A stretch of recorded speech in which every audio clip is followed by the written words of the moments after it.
Am I? I don't know what you're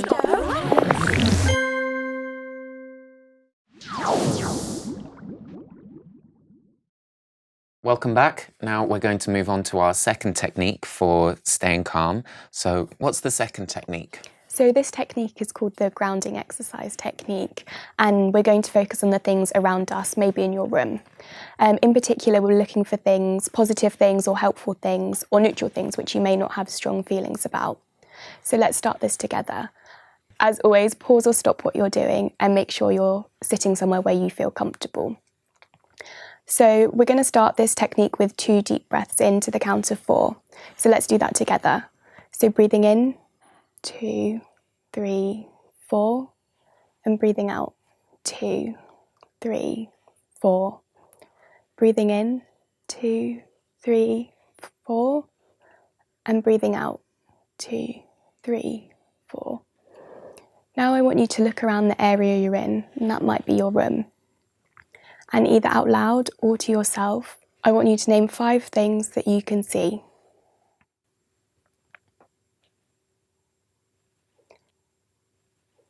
Now, continuing to look around the space you're in, name 4 things that you can touch or feel. Now, I want you to name 3 things that you can hear.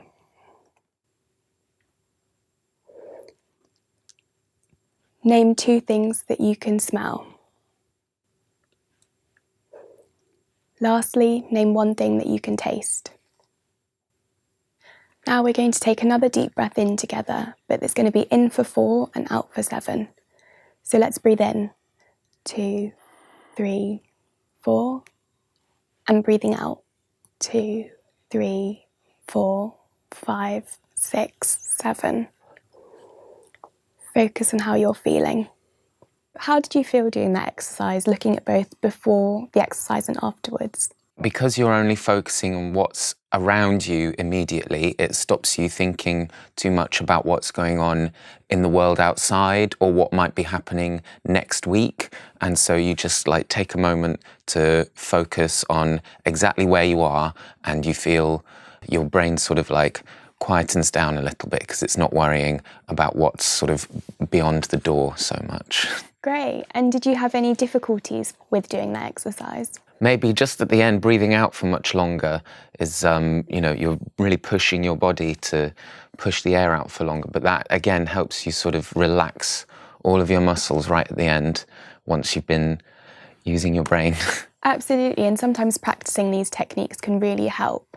Some of the techniques towards the end, thinking of things you can smell and taste, can also be quite difficult. So you're always really welcome to kind of cheat, maybe get that square of chocolate and put that in your mouth so you have something to taste, or bringing something to your nose so that you're actually able to smell it. What if, for instance, you can't see 5 things? That's completely fine and completely normal. Sometimes we might not have 5 things around us.